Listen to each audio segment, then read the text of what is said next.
the top assassin, in order to retire smoothly, had hidden himself away in a remote mountain forest. As long as he remained alive for 1 week, he would receive a retirement bonus of 10 million from the organization. Here, he also met a beautiful neighbor. He thought a happy life was waiting for him, but what he didn't know was that his whereabouts had already been tracked by the assassin organization. This time Nick was on his way home when he noticed a beautiful woman's car had broken down. Seeing such a beautiful woman seeking help by the roadside, Nick couldn't resist the temptation and stopped his car. Unexpectedly, the beautiful woman was very proactive and asked Nick if she could stay at his house for the night. Faced with such an opportunity, he couldn't refuse. Little did he know that while they were resting that night, a sniper rifle was already aimed at him. Fortunately, he was prepared. He kicked the beautiful woman away and hid in the sniper's blind spot. The assassins, seeing that Nick was nowhere to be found, had no choice but to push open the door. But upon entering, they only saw the woman's body, with no sign of Nick.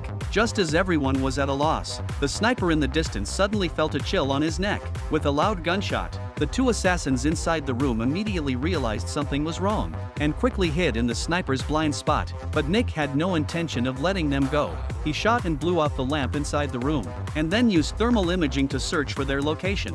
However, the assassins weren't stupid. They directly threw out a signal flare to interfere with the view, and then sent another assassin to deal with Nick. But unexpectedly, the next second, a scream from his teammate came through the walkie-talkie. At that moment, the female assassin inside the house finally became afraid and unconsciously exhaled a breath of hot air. It was precisely because of that breath of hot air that Nick was able to pinpoint her exact location. In this way, Nick single-handedly took out the entire assassination squad. He thought the dangerous situation was over, but when he returned home, he discovered that his beloved female neighbor was missing. Realizing that his female neighbor was likely kidnapped by his ruthless boss, Nick immediately sought help from his old comrade in arms. However, to his utter surprise, the comrade who had once risked his life with him had betrayed him. Nick, sensing something was wrong, tried to leave, but it was already too late. When he woke up again, he had been bound and gagged by his boss.